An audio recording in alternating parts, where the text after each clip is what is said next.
నమస్తే, welcome to Suman TV. ప్రస్తుతం మనతో పాటు ఉన్నారు ప్రముఖ జ్యోతిష్యులు, కాశీలో శ్రీ కామాక్షి నిత్య అన్నదాన ఆశ్రమ నిర్వాహకులు శ్రీ నందిభట్ల శ్రీహరి శర్మ గారు. నమస్తే అండి. వాగర్థావివ సంపృక్తౌ వాగర్థ ప్రతిపత్తయే జగతఃపితరౌ వందే పార్వతీ పరమేశ్వరౌ. అన్నపూర్ణే సదాపూర్ణే శంకరః ప్రాణవల్లభే జ్ఞానవైరాగ్యసిద్ధ్యర్థం భిక్షాం దేహి చ పార్వతి. మాతా చ పార్వతీదేవి పితాదేవో మహేశ్వరః బాంధవా శివభక్తాశ్చ స్వదేశో భువనత్రయం.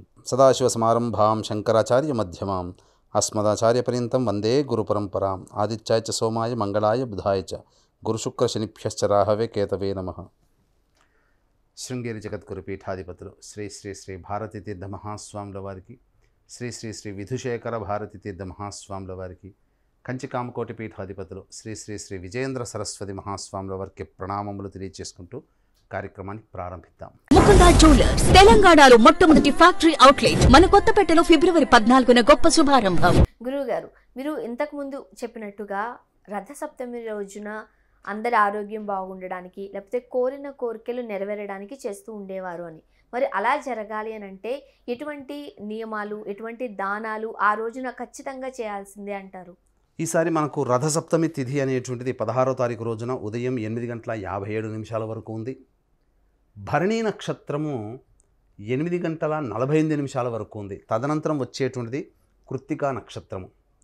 కాబట్టి రవి ఈ ఉన్నటువంటి అనేక నక్షత్రాలలో రవి అధిపతిగా ఉన్నటువంటి నక్షత్రాలు కృత్తిక, ఉత్తర ఫల్గుని, ఉత్తరాషాఢ. కాబట్టి రథసప్తమి అనేటువంటిది రవి భగవానుడికి సంబంధించినటువంటిది. కాబట్టి రవి నక్షత్రమైన కృత్తికా నక్షత్రము, రవికి జన్మతిథి అయినటువంటి మాఘశుద్ధ సప్తమి తిథి కలిసి ఉన్నటువంటి సమయము 8:48 ఉదయం నుంచి 8:57 ఉదయం వరకు కూడా ఉంటుంది. అంటే 9 నిమిషాలు మాత్రమే సూర్య భగవాను యొక్క నక్షత్రము కృత్తిక, అనగా సూర్యునికి సంబంధించిన నక్షత్రం. అలాగే సూర్య భగవాన్ యొక్క జన్మతిథి కలిసి ఉన్నటువంటి అమూల్యమైనటువంటి సమయం.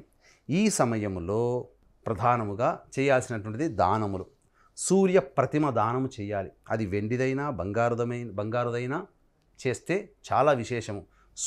సూర్యుడు ఏకచక్ర రథ సహితుడై ఈ ఉన్నటువంటి ప్రతిమని దానము ఆ సమయంలో కనుక దానం చేసినట్లయితే తప్పకుండా సూర్యుని యొక్క అనుగ్రహం వలన ఎన్నాళ్ల నుంచో వేధిస్తున్నటువంటి అనారోగ్య సమస్యకి పరిష్కార మార్గం లభించి తీరుతుంది. భవిష్యత్తులో వచ్చేటువంటి పెద్దదైనటువంటి అనారోగ్యము మీకు అన్నిటికంటే ముందుగానే మీకు కనిపించి పెద్దదైనటువంటి అనారోగ్యం బారిన పడకుండా కొద్ది మొత్తముతో మీరు బయటపడతారని చెప్పడంలో సందేహం లేదు. ఇక ఆ రథసప్తమి తిథి రోజున సూర్యోదయ పూర్వమే స్నానమాచరించాలని చెప్పి మనకు శాస్త్ర నియమం అనేటువంటిది చెప్పబడి ఉంది. కాబట్టి నది, సముద్రము, చెరువు, సరస్సు, తటాకము ఇవి దగ్గరగా ఉన్నటువంటి ప్రాంత ప్రజలు సూర్యోదయానికంటే ముందే, అనగా బ్రహ్మముహూర్తంలో కాలకృత్యాదులు తీర్చుకొని స్నానం ఆచరించడం చాలా శ్రేయస్కరం. అది ఒక విధానంగా 2 విధాలైనటువంటి స్నానములు చెప్పబడి ఉన్నాయి. ఇప్పుడు చెప్పబోయేటువంటి 2 విధానాల్లో ఏది మనం చేసినా ఆ సూర్యుని యొక్క అనుగ్రహాన్ని మనం పొందుతాము. కాబట్టి మొట్టమొదటిది తల మీద 2 జిల్లేడు ఆకులు, దాని మీద మట్టి ప్రమిద లేదా ఇనుప ప్రమిదలో పెట్టినటువంటి నువ్వుల నూనెతో చేసినటువంటి దీపారాధన, అనగా జ్యోతిని వెలిగించి కంఠములోతు నీళ్ల వరకు మీరు ప్రవేశము చేసి, అప్పుడు ఆ యొక్క పూర్తిగా మనం మునిగినప్పుడు మన మీద ఉన్నటువంటి దీపం ఏదైతే ఉంటుందో అది నీటి మీద తేలుతూ ముందుకు వెళ్ళిపోతుంది. ఆ సందర్భంలో కంఠం లోతు వరకు నీళ్లు ఉండగా సంకల్పం చేసుకోండి. ఈ మాఘశుద్ధ సప్తమి తిథి రోజున జన్మజన్మల నుంచి, అనగా 7 జన్మల నుంచి సంప్రాప్తమైనటువంటి సంచిత పురాకృత ప్రారంధమైనటువంటి పాప రాశి ఏదైతే ఉందో అదంతా కూడా ఈ మాఘ సప్తమి తిథి రోజున, అనగా రథసప్తమి తిథి రోజున నేను స్నానం ఆచరిస్తున్నాను సూర్య ప్రీతికై. కాబట్టి సూర్య భగవానుడా, నాకు జన్మజన్మల నుంచి వస్తున్నటువంటి పాపములన్నీ కూడాను నాకు హరింపచేయి అనే సంకల్పాన్ని మనస్సులో చెప్పుకొని ఆ యొక్క జ్యోతిని మీరు ఇంతవరకు కంఠంలోతు నీళ్ళలో ఉంటారు కదా, అలాగే మీరు మునిగిపోయారనుకోండి కొద్దిగా, అప్పుడు మీ నెత్తి మీద ఉన్నటువంటి దీపము నీటిలోకి వెళ్ళిపోతుంది, అనగా నీటిలో ప్రవాహంలో వెళ్ళిపోతుంది, మునిగిపోదు. ఇక 2వ రకమైనటువంటి స్నానం అన్నప్పుడు ఇది చేసిన తర్వాత మీరు మళ్ళీ ఇప్పుడు చెప్పబోయేటువంటి స్నానం కూడా చేయొచ్చు. లేదా ఇది మాకు సిటీలో ఉంటాం, మాకు నదులు, సముద్రాలు, చెరువులు ఉండవు కదా అన్నప్పుడు ఇప్పుడు చెప్పబోయేటువంటి స్నానము కూడా ఆచరించండి. ఎందుకంటే మాఘశుద్ధ సప్తమి లేదా రథ సప్తమి తిథి రోజున ఆచారంతో కూడుకున్నటువంటి స్నానమును మాత్రమే చేయడం ద్వారా విశేషమైనటువంటి పుణ్య ఫలితం దక్కుతుందని మనకు స్కాంద పురాణాంతర్గతము ధర్మసింధువు, నిర్ణయ సింధువు, పరాశర స్మృతి ఇత్యాది ధర్మ గ్రంథాల ద్వారా మనకు తెలియజేయబడుతుంది. కాబట్టి రెండవ రకమైనటువంటి స్నానము ఏ విధంగా ఆచరించాలి అన్నప్పుడు ముందు రోజుల్లోనే మీరు అనగా 15వ తారీఖు రోజునే అనగా సప్తమి తిథి ముందు రోజునే మీరు జిల్లేడు ఆకులు 7, రేగు ఆకులు 7, అలాగే రేగు పండ్లు, అలాగే చిక్కుడు కాయలు, చిక్కుడు ఆకులు మీరు సంపాదించి పెట్టుకోండి. రెండో విధానమైన స్నానము బ్రహ్మ ముహూర్తంలో స్నానం ఆచరింప చేయడానికి మీరు బాత్రూంలోకి వెళ్తారు కదా, అందరూ బకెట్లో నీళ్లు పెట్టుకొని స్నానం చేస్తారు. ఆ మాఘశుద్ధ సప్తమి తిథి రోజున చలిగా ఉంది అని చెప్పేసి వేడి నీళ్ళు మాత్రం చేయకూడదు. వేడి నీటితో స్నానము మాఘశుద్ధ సప్తమి తిథి రోజున అసలు మాఘమాసంలోనే నిషిద్ధము. కాబట్టి చన్నీటి స్నానము ఆచరించాలి. ఆ చన్నీటిలో మన ఇంట్లో ప్రతి ఇంట్లో కూడా గంగా జలం ఉంటుంది, నర్మదా నది జలం ఉంటుంది, లేదా గోదావరి జలము లేదా కృష్ణా జలం ఉంటుంది. అందులో ఒక గ్లాసుడు నీళ్లు ఆ బకెట్లో వేసుకొని మీరు చెరుకు గడ సంపాదించుకొని పెట్టుకోవాలి ముందు రోజున. ఆ చెరుకు గడ సంపాదించుకొని ఆ చెరుకు గడతో కలియబెట్టాలి. అనగా ఆ చెరుకు గడతో ఇలా క్లాక్ వైజ్ డైరెక్షన్లో 7 సార్లు మీరు కలియబెట్టాలి. కలియబెట్టుతూ ఏమని మీరు ఉచ్చరించాలి అంటే గంగే చ యమునే కృష్ణ గోదావరి సరస్వతి నర్మదే సింధు కావేరి జలేస్మిన్ సన్నిధింకురు. కాబట్టి గంగా, కృష్ణ, సరస్వతి, నర్మదా, కృష్ణ, కావేరి, గోదావరి ఇలా సప్త నదుల యొక్క శక్తి అంతా కూడా ఈ నీటిలో ఉండాలని చెప్పుకొని సంకల్పం చెప్పుకొని 7 సార్లు చెరుకు గడ ఇంతనే తెచ్చుకోవచ్చు. దాన్ని కలియబెట్టాలి క్లాక్ వైజ్ డైరెక్షన్లో.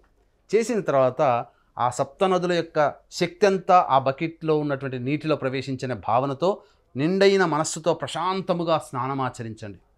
ఏ విధంగా స్నానమాచరించాలి అని అన్నప్పుడు తల మీద 3 జిల్లేడు ఆకులు, వాటి మీద 3 రేగు ఆకులు పెట్టుకొని దాని మీద రేగుపండు, ఇటువైపు 2 రేగు ఆకులు, 2 జిల్లేడు ఆకులు, వాటిపైన 2 రేగు ఆకులు, ఇటువైపున జిల్లేడు ఆకులు, రేగు ఆకులు, వాటిపైన రేగుపండ్లు పెట్టుకొని స్నానం ఆచరించాలి. స్నానం ఆచరించేటప్పుడు ఇంతకుముందు చెప్పినట్టుగానే జన్మజన్మల నుంచి పురాకృత ప్రారబ్ధ సంచిత పాపదోషమంతా కూడాను దహనమైపోవాలి, నాకు చక్కటి ఆరోగ్యము ప్రసాదింపబడాలి, ఓ సూర్యదేవా నీ అనుగ్రహం వల్ల నాకు ఎన్ని జన్మల నుంచో వస్తున్నటువంటి పాపమంతా కూడాను దగ్ధమైపోవాలి అనే భావన మనసులో చేసుకొని ఆనందంతో స్నానం ఆచరించండి.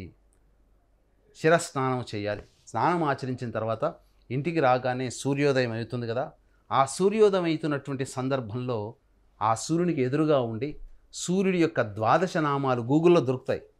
12 నామాలు తీసుకొని ఒక్కొక్క నామం చెబుతూ అర్ఘ్యం సమర్పయామి, సూర్యాయ నమః అర్ఘ్యం సమర్పయామి, మిత్రాయ నమః అర్ఘ్యం సమర్పయామి, ఇలా 12 నామాలు ఉంటాయి. భాస్కరాయ నమః అర్ఘ్యం సమర్పయామి, మార్తాండాయ నమః అర్ఘ్యం సమర్పయామి, ఇలా 12 నామాలు సూర్య భగవానుడికి ఉంటాయి. ఆ 12 నామాలతో అర్ఘ్యం ఇచ్చిన తర్వాత ఇంట్లోకి వచ్చి ఆవు నేతితో దీపారాధన చేసి సూర్య అష్టకం 6 సార్లు పారాయణం చేయండి.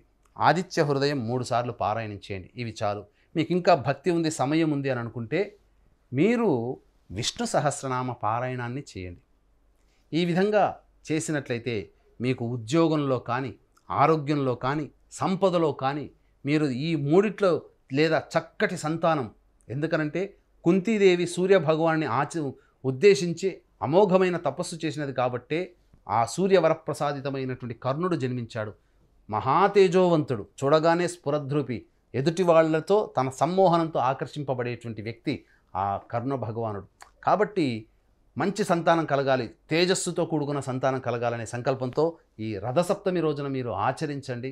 తప్పకుండా అన్నిటికంటే ముఖ్యంగా ఆరోగ్యం కోసం మీరు చేయండి. ప్రతి వ్యక్తి చేయాలి. మీకు, నాకు, చిన్నపిల్లలకి, పెద్దవాళ్ళకి అందరికీ ఆరోగ్యం ఉండాలి. ఇంట్లోంచి బయటికి వెళ్ళిన మనిషి క్షేమంగా మళ్ళీ తిరిగి ఇంటికి చేరుకోవాలి. కాబట్టి ఆరోగ్యం కోసం, గండదోషాల కోసం, అపమృత్యు దోషము తొలగిపోవడానికి రథసప్తమి రోజున వీక్షిస్తున్నటువంటి సుమన్ టీవీ ప్రేక్షకులు ఎల్లరూ కూడా ఈ యొక్క స్నాన విధానాన్ని ఆచరించి తీరవలసినదే, అందులో సందేహము లేదు. ఈ స్నానం ఆచరించండి. ఆచరించిన తరువాత చెప్పిన విధంగా పారాయణం చేయండి. చేసిన తర్వాత నివేదన చేయండి. నివేదనకి ఏం చేస్తారు అనంటే ఆ చేసిన తర్వాత గోధుమ నూకతో చేసినటువంటి బెల్లం పాయసం మీరు శుచిగా వండాలి. వండిన తర్వాత ఒక ప్లేట్ తీసుకోండి. రాగి ప్లేట్ అయితే చాలా విశేషం. రాగికి సూర్య భగవానికి ప్రత్యక్ష సంబంధం ఉంది.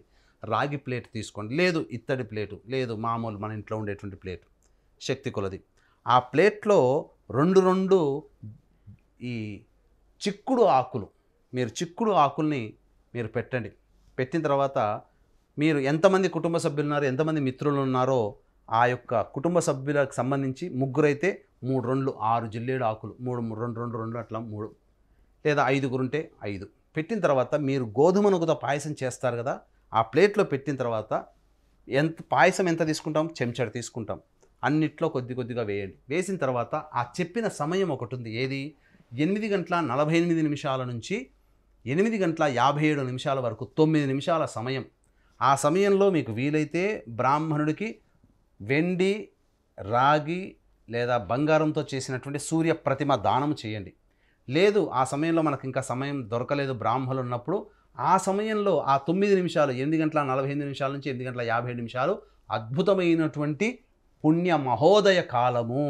ఆ సమయంలో సూర్య భగవానికి ఈ విధంగా చిక్కుడు ఆకులలో అప్పుడే చేసినటువంటి గోధుమ నూకతో చేసినటువంటి పాయసాన్ని ఆ చిక్కుడు ఆకుల్లో పెట్టి ఆ విధంగా స్వామివారికి నివేదన చేయండి. చేసి ఆ సూర్య భగవానికి ప్రసాదాన్ని నివేదన చేసి ఇంట్లోని వాళ్ళందరూ కూడా భుజించండి. మీకు ఇక్కడ ఒక వీక్షించేటువంటి ప్రేక్షకుల్లో ఒక సంశయం రావచ్చు, ఒక సందేహం రావచ్చు. ఏంటంటే ఈ చిక్కుడు ఆకుల్లోనే అప్పుడు ఎందుకు పెట్టాలంటే, రథసప్తమి తిథికి చిక్కుడు ఆకులకి ఆ రోజున ఆ చిక్కుడు ఆకుల్లో పెట్టేటువంటి గోధుమ నూకతో చేసినటువంటి పాయసానికి సంబంధము ఉన్నది.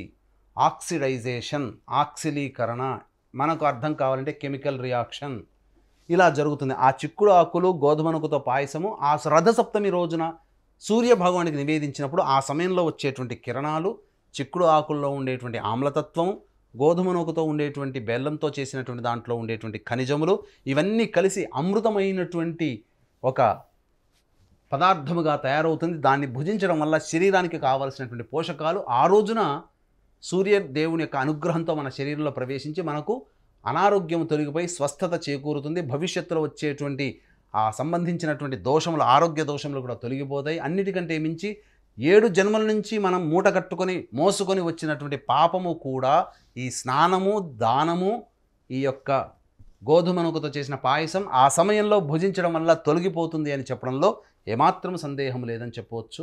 అలాగే వీక్షించేటువంటి ప్రేక్షకులు, మహాశివరాత్రి సందర్భంగా కాశీక్షేత్రంలో నిరంతరము కూడా ఈ యొక్క అన్నదానం జరుగుతుంది.